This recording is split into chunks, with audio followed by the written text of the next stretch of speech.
Welcome back, everybody, to the Renaissance Humanism podcast. In today's episode, I will be discussing sex, relationships, technology, and IQ.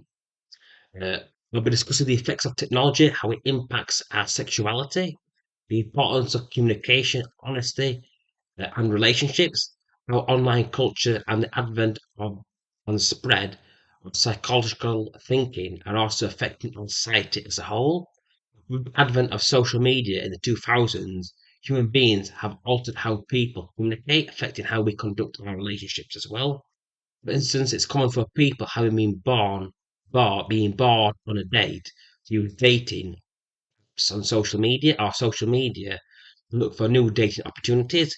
We live in a world, particularly in a highly advanced industrialized global north, which refers to the developed economies, that we all have the opportunities, or more accurately, the opportunities to access hundreds of thousands of potential mates. Uh, Homo sapien, or the human beings, evolved between 200,000 and 300,000 years ago. We developed language and the capacity for language 50,000 years ago. The first modern humans began moving out of Africa around 70,000 to 100,000 years ago. Uh, This concerns the evolutionary psychology, which is the study of human behavior and why human behavior was impacted by our environmental development. We discussed that human beings we developed in tribal groupings of 150 people. That means we're only really capable to understand 150 people, and that's why we've got so many a big brain as well. Because we see we've got a big brain to actually talk to 150 people, and the reason why when human beings are born, because we've got big brains, we're born premature as well. So actually, the child can actually pass through the woman. We're talking about actually to actually grow up a human being. We're talking 2 years actually in the womb, if we're actually possible, because we're born premature. That's why we require families, we require husbands and fathers, mothers and wives to care for the child as well. So it's something to be considered as well. Also, because we see stuff that happens on social media, our brains think it's something that affects us. In reality, it doesn't, because it's happening hundreds and hundreds of thousands of miles away. That's why you hear people talking about war in Ukraine, war in Israel. In reality, if you're somebody in the United States of America, in Wisconsin, or if you're in somewhere in the United Kingdom, that kind of what kind of violence doesn't really affect you. Your mind interprets it that way, but it's not based on reality. So that's something to actually be aware of as well. Also, in the dating world, to be successful, you've also got to know yourself as well. You got to know what motivates yourself, what interests in yourself, and to know who you actually truly are.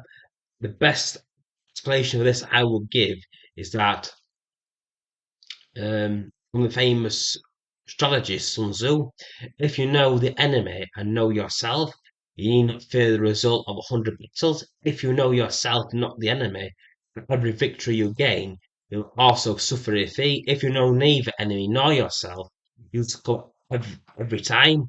This famous quotation, again, it's from a military general who served the state of Wu during China's Warring States period, which was from 481 BCE, before the Common Era, or before Christ, to 221 BCE. So, what I'm trying to say, if you know yourself, you can learn to understand others, first mastering yourself. Once you know yourself, you can learn who other people are, have a far more successful relationship as well. It's about understanding people's motivations, desires, fears, and flaws.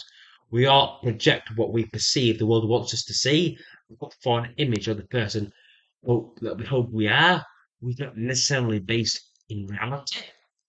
Humans are self-deceptive, not just to those around us, to ourselves. People often get disappointed when going on dates and pursuing relationships because both parties uh, put forward the person they think they are, not who the other person says they are or who they think they are. Is not conducive to long-term relationships. Furthermore, it takes years, or at least 2 years, I should say, to actually to truly get to know somebody. And also the point we start taking people for granted as well. It's human nature. It's often called the honeymoon phase. It's the early part of a relationship where everything seems carefree. Hey, usually it's around 6 months to 2 years. They'll be marked by with lots of laughter, intimacy, and having fun and dating as well. I'd also say it's important to have honesty, integrity, and communication. Are you going to be intentional when going on dates? Are you both intentional with what you want from a relationship? Agree with the expectations and concerns. And also concerning what's going to be in the first month, first 3 months, preferably say 6 months, then the first 12 months. Do you want a long term or short term relationship or courtship? A courtship is where both men and women heterosexual, though this does happen when people in the LGBT community engage in a period of 3 to 6 months to get to know each other and go on dates. What is the expectation during the initial dating period? Do you hold off having sex for the first month, first 3 months, or rather 6 months?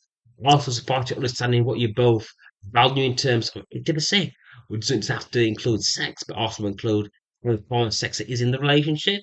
If you are a man, then sex is a vital in the relationship due to the biological need that drives men, desire for sexual activity, and it's important to discuss with your partner how much sex means to you, how much sex you want per week.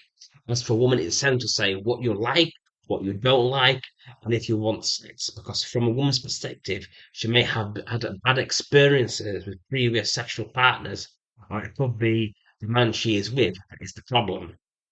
Intention again plays an important part here, and also both parties being enthusiastic as well. If you say you have sex 4 times a week, chances are you'll only be having sex twice a week. If you say you want sex 14 times a week, then most likely will happen 7 times a week.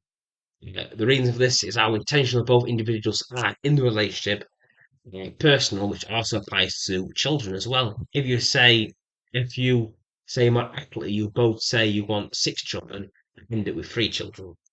Some of these discussions should be held during the first date by establishing whether or not you both want children, or whether or not you prefer small town living or living in cities, and other discussions regarding lifestyle, your morality, and how you see the world.